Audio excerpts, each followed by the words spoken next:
pessoal, aqui é a Rosileide Ribeiro, bibliotecária. E eu sou Cristina Freitas, pedagoga. Somos apresentadoras do podcast Bibliotecando em Enfermagem e Nutrição, um podcast dedicado a conversar de forma descomplicada sobre pesquisas realizadas pelas egressas e egressos dos cursos de pós-graduação de Enfermagem e Nutrição da Unirio. Nessa segunda temporada, semanalmente, publicaremos uma nova conversa. Acesse nossas publicações também nas demais redes sociais na descrição dos vídeos.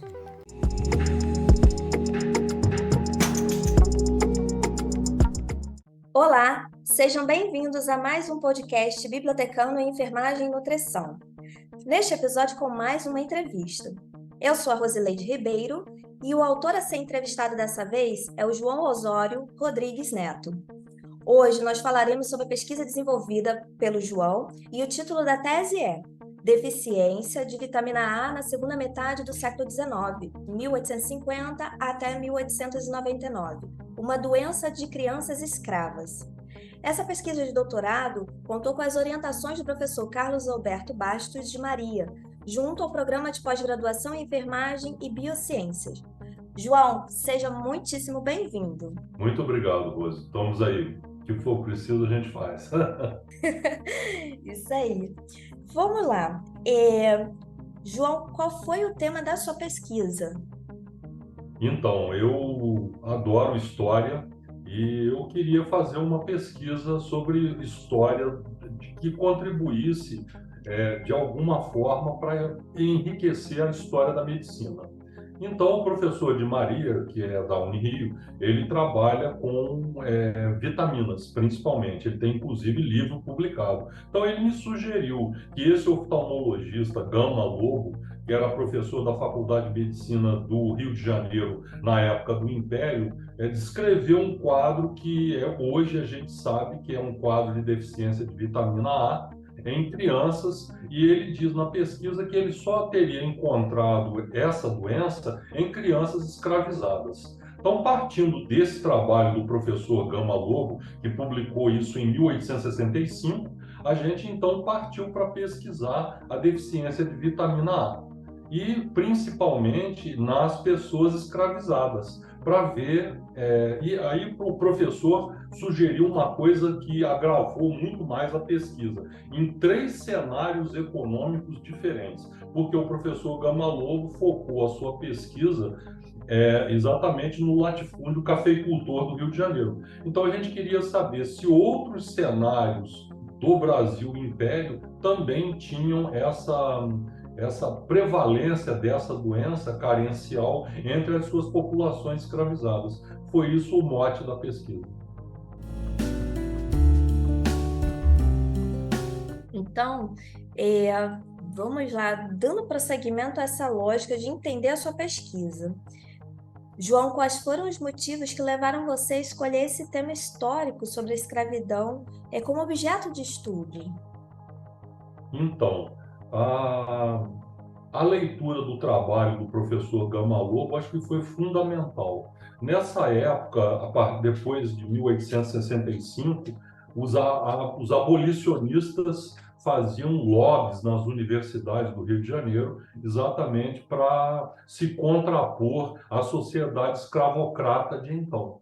Então, assim, o professor Gama Lobo era um oftalmologista, e o serviço de oftalmologia da Santa Casa do Rio de Janeiro foi aberto em 1850 por um francês, né? Um médico francês, e o professor Gama Lobo estudou com esse médico. E aí o que aconteceu? Ele encontrou, infelizmente, a escravização, o senhor de escravos dava uma dieta muito pobre em nutrientes, em minerais e em calorias para os seus escravizados. Então, assim, é como eu disse um dia, e eu ouvi um pesquisador falar, a sociedade escravocrata não tratava o escravizado como pessoa, e sim como objeto. Ele não conseguia enxergar, nos dizeres da doutora Ina von Garten, né, uma pessoa, um componente social da sociedade do Império do Brasil. Então aquilo era uma coisa. Então ele podia comer qualquer porcaria que estava tudo muito bem. Então assim, o professor Gama Lobo identificou a deficiência de vitamina A entre essas crianças. E a gente resolveu então investigar se era só mesmo nesse cenário o latifúndio cafeicultor do Rio de Janeiro, que era cuja dieta era paupérrima em nutrientes, que só havia deficiência de vitamina A lá, né? E o que a gente descobriu então, que a mina de Morro Velho, que dava uma dieta muito boa para os seus escravizados, porque eram ingleses que controlavam a mina. Então, eles tratavam as pessoas da mina mais como pessoas do que como objetos. E as fazendas, as estâncias de gado do Rio Grande do Sul, havia muito menos escravos e eles eram muito melhor tratados do que no latifúndio cafeicultor. Então, essa pesquisa provou que a deficiência de vitamina A foi infinitamente menor, embora existisse, na mina de Morro Velho, depois a estância de gado do Rio Grande do Sul e, infelizmente, por último, com a maior prevalência, o latifúndio cafeicultor do estado do Rio de Janeiro. É um bonito estudo, mas é triste, né, chegar a essa conclusão. Mas, enfim. Quais são as partes da sua pesquisa que poderiam interessar ao público leitor? Então, a gente faz várias considerações sobre a alimentação no Brasil. Então, assim, eu fiz uma pesquisa bem intensa, procurando fonte primária. Eu lembro sempre do professor Fernando Porto, que é também orientador desse programa da Unirio, e ele diz: o pesquisador de história precisa ir atrás da fonte primária. Então, eu fui atrás de várias fontes primárias, exatamente porque eu acredito que a história seja uma revisão de um fato do passado que vai ajudar você no futuro. Então, você vai usar o erro que foi cometido no passado para fazer uma correção e até programas de correção desses problemas médicos no futuro. Então, assim, eu adoro história e aí assim a sugestão do professor de Maria de investigar essa deficiência do ponto de vista histórico foi fundamental. A tese ela tem vários. A professora Maria Turílio, que estava na minha banca, que é historiadora da UERJ, ela diz que a minha tese ela tem um cunho social. Então assim não é só a investigação da doença, de enriquecer a história da medicina, é exatamente provocar as pessoas para observar a história social do Brasil. Até então, um grupo de pessoas sem identidade, como diz o professor Darcy Ribeiro, era um grupo, um aglomerado de pessoas sem identidade étnica, até passar para uma população que hoje tem uma identidade, tem a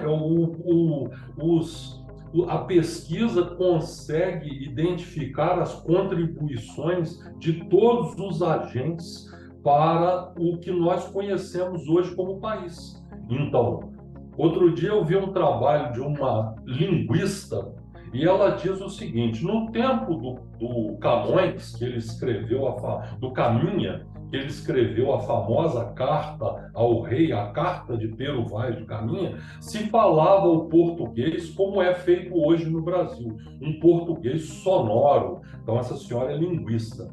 Quem foi que manteve no Brasil este português sonoro que soletra, que pronuncia todas as sílabas? Exatamente o dialeto africano, porque o dialeto africano pronuncia em som alto todas as sílabas. O que aconteceu com o português de Portugal hoje? É um português europeizado, sibilante, parecido com o francês. Então, assim, você quase não entende o que o seu Patrício fala, porque ele não marca as sílabas. A marcação silábica é uma contribuição do africano.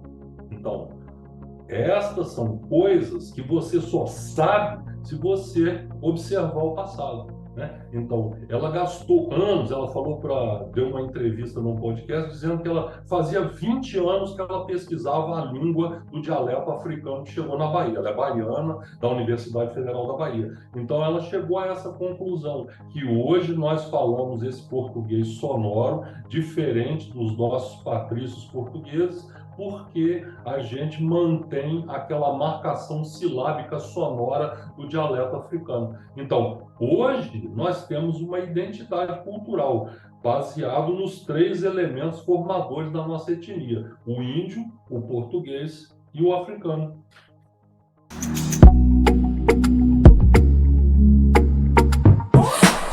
Bom, João, para além da parte técnica ou científica, existe alguma experiência com essa pesquisa que você deseja compartilhar? Então, eu falei no começo que quando você pesquisa fonte histórica, você depende de um profissional muitíssimo, senão você não consegue realizar o seu trabalho. Que profissional é esse? O bibliotecário. Por quê? Este profissional conhece de forma completa todo o acervo cultural que está sob sua supervisão. Então, eu fui auxiliado, eu tive que pesquisar em 3 cenários diferentes em Portugal, no Asilo da Ajuda, o antigo Asilo da Ajuda, em Lisboa. Então, somente com a ajuda desses profissionais eu consegui realizar completamente a minha pesquisa em fonte primária, como diz o professor Fernando Porto. Porque esses profissionais, eles conhecem muito bem o seu acervo, e assim, eu fui ajudado por várias bibliotecárias da Faculdade de Medicina da Universidade de Pelotas, da Santa Casa de Porto Alegre, da Unirio, né, que me ajudou demais. A dona Regina e a dona Márcia Valéria me ajudaram demais, né, da bibliotecária da Academia Nacional de Medicina, que está fechada no momento, e a doutora Márcia Valéria, ela conseguiu que essa profissional me atendesse fora do horário e pegasse os livros para mim, que são livros do século XIX, estão arquivados lá na Academia Nacional de Medicina. Então, o que eu acho é que quem vai começar uma pesquisa histórica, atrele-se a esse profissional, porque ele é fundamental para a pesquisa histórica.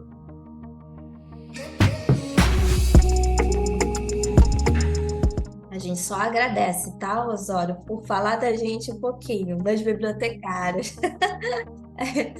O Gabinete Real Português de Leitura, ali no centro do Rio, a bibliotecária-chefe encontrou para mim a obra do médico português de 1865, encontrou num cantinho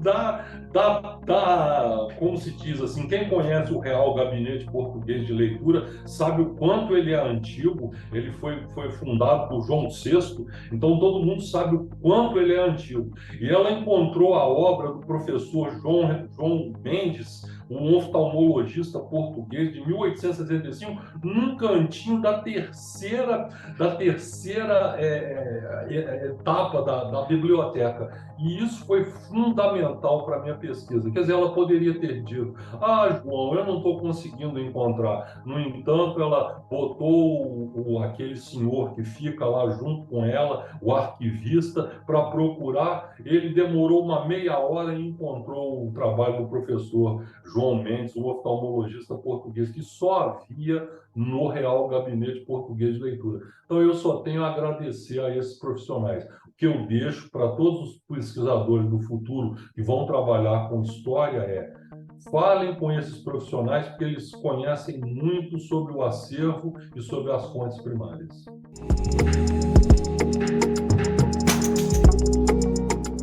João, você vivenciou algum tipo de desconforto ao trabalhar nesse tema? A única coisa que eu posso dizer para você assim, do desconforto, foi ter que pesquisar em 3 cenários tão distintos, em lugares. Nosso país é um continente, então, assim, mas o professor me disse, professor Di Maria, a relevância da pesquisa é tanto mais quanto mais dados inéditos ela trouxer, principalmente quando você investiga uma coisa no passado e que você depende de documentos, que são as fontes primárias que você consulta. Então, assim, me pareceu que ele achou que eu ia dar conta dessa tarefa. Então, foi por isso que eu aceitei e, assim, embora a minha cunhada, por exemplo, tenha pesquisado uma deficiência do complexo B num colégio do Caraça, em Minas Gerais, eu tive que andar em 3 cenários diferentes: o Rio Grande do Sul, Minas Gerais e aqui o latifúndio cafeicultor. Eu moro aqui no sul fluminense, então a cidade de Piraí fica a 40 quilômetros da minha casa, onde os barões do café têm inúmeras fazendas que ainda persistem. O arquivo da cidade de Piraí tem inúmeros documentos dessa época, inclusive a Unirio já fez uma pesquisa lá nesse setor da cidade de Piraí, a biblioteca do acervo da cidade, exatamente por causa da quantidade de fazendas, os inventários das fazendas desses senhores do café. E isso foi uma contribuição enorme para a minha tese, porque eu estava estudando o latifúndio cafeicultor do Rio de Janeiro. A única coisa que eu posso falar é exatamente isso. Foram 3 cenários longes um do outro e eu tive que fazer uma pesquisa em Portugal, na Biblioteca Nacional Portuguesa, né? Então, assim, são coisas que você faz de bom grado, mas é mais difícil do que se você tivesse que pesquisar só no Rio, por exemplo. É uma coisa bem mais difícil. É só isso. Eu adoro história, como eu já disse no começo, então, assim, pesquisar um fato histórico, e o que é melhor de pesquisar um fato histórico? Encontrar documentos que te ajudam a entender o passado. Então, isso é uma coisa que eu considero fundamental.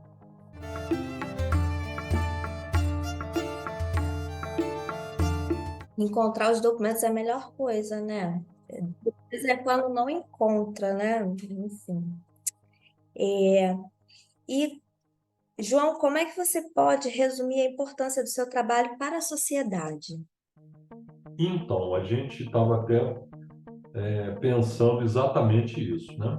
Nós sabemos hoje que a deficiência de vitamina A ainda persiste no mundo, né? No Brasil, e principalmente nos estados do Norte e Nordeste, mas não se engane quem acha que o Sudeste também está livre disso, muito pelo contrário, né? Então, nós temos uma deficiência que é a terceira causa de deficiência de micronutriente. A primeira é o ferro, depois é o iodo, com os problemas de tireoide, o ferro com as anemias, e em terceiro lugar, a deficiência de vitamina A, né? A gente sabe perfeitamente que os países pobres da Ásia e da África subsaariana sofrem com essa deficiência, principalmente as gestantes, nutrizes e as crianças. Então, o que mais preocupa é você ter uma criança sofrendo de hemeralopia, ou seja, quando a noite cai, ela não enxerga mais nada. Isso é muito triste, né? E uma coisa curável, prevenível, através de uma campanha simples de um governo, né, que gasta pouco dinheiro para fazer a campanha e tirar as pessoas dessa situação de subnutrição, de desnutrição. Então, isso é muito grave. E o que eu acho principal nessa tese é o seu caráter social, exatamente porque nós temos um país continental cuja deficiência de vitamina A é encontrável em qualquer parte do território nacional, e o governo brasileiro tem uma campanha para suplementação vitamínica, só que ela não atinge todas as pessoas que ela deveria atingir. Veja você a tragédia do povo Yanomami deixado sem alimentação. Então, isso é muito grave. E, na minha modestíssima opinião, isso não pode acontecer no século XXI. Então, eu acho que uma assim, das coisas boas que essa tese traz é exatamente isso. Não precisa ser primeiro, eu utilizo uma linguagem, um português não muito técnico, exatamente porque aquilo desestimula a pessoa a ler. Eu acho que a leitura, a ciência, ela tem que ser passada para todos. Eu sou dessa corrente. Eu acho que a ciência é para todos. Então a pessoa pode ler e entender perfeitamente, não precisa aquela linguagem rebuscada. E eu acho que a principal coisa é essa, é você identificar que hoje esse problema ainda é de saúde pública, existe uma campanha nacional, mas que infelizmente não atinge todas as pessoas. A gente torce para que isso um dia mude, né? Então, assim, eu sou médico, então, assim, eu acho que as pessoas não podem sofrer, ou sofrer o mínimo possível. Agora, sofrer por uma deficiência de dieta, de alimentação, é muito triste. Então, eu acho que isso é uma das principais coisas que essa tese identifica.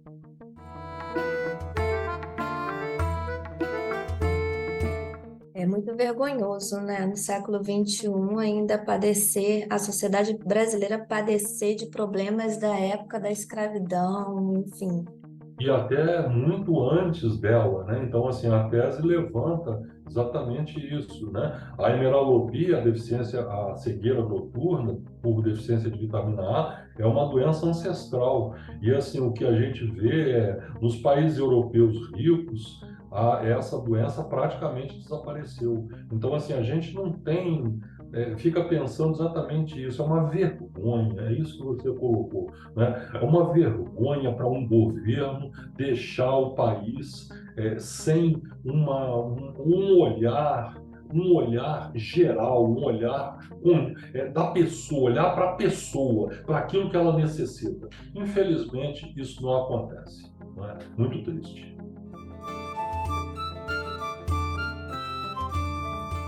E, de acordo com a sua experiência, João, a sua experiência de pesquisa, o que você diria, qual seria uma mensagem que você gostaria de deixar para quem está desenvolvendo a sua pesquisa neste momento? Para as pessoas que não estão desenvolvendo, a pesquisa do doutorado ela é sempre difícil. Então, porque você precisa produzir um fato inédito, é isso que você está buscando, né? Então, você quer uma formação superior acima da média. Então, você não pode ser só um copista, você tem que fazer uma coisa inédita. Isso é minha opinião pessoal. Então, a pessoa que não está trabalhando com tese histórica vai ter sempre um problema importante. E quem está trabalhando com tese histórica também vai ter um problema maior ainda, principalmente o meu, que eu tive que pesquisar em 3 cenários diferentes, em lugares completamente diferentes do mundo. Então, assim, a ideia que eu dou principalmente para a pessoa que está trabalhando com a tese histórica, é não desanimar. E como eu disse no começo, a bibliotecária, o ambiente da biblioteca, para quem está procurando fonte primária, que é o mote da história, então o documento que é a fonte primária é o mote da história. É ele que te informa as coisas que aconteceram no passado. Então, a sua tese depende desse documento. Então, aonde você vai encontrar esse documento? Na biblioteca, no acervo das instituições. Lá existe um profissional treinado que conhece aquele acervo. Ele pode não conhecer tudo, mas ele conhece grande parte das coisas. E a figura do arquivista da biblioteca que conhece, ele pode não saber onde está tudo, mas ele tem a maior boa vontade de procurar. Então, quem trabalha com tese histórica adora esse profissional. Eu só posso dizer coisas boas sobre todas as pessoas que eu procurei. Então, mesmo que a sua tese seja complexa, tenha como foi a minha, tenha um acervo documental muito robusto, então não desista nunca. Persevere, procure, né? Quem está trabalhando com tese que não é histórica, que precisa de experimentação, foi o caso da minha cunhada. Não desista, persevere, procure as pessoas, todos estão interessados em ajudar a ciência. Então, isso a gente aprendeu na Unirio. Todo mundo da Unirio que a gente precisou respondeu de forma bem adequada, ou seja, estão ajudando o progresso da ciência, né? Outra coisa que eu acho é que, como eu já disse aqui nesse podcast, eu acho que a ciência é para todos. Então, evite a linguagem rebuscada, a linguagem, como disse o Armílio Fraga, o economês, o cientificês. Evite isso. Faça um texto em que todos possam ler e entender o seu objeto, o seu objetivo, o mote da sua pesquisa. Acho que isso é fundamental.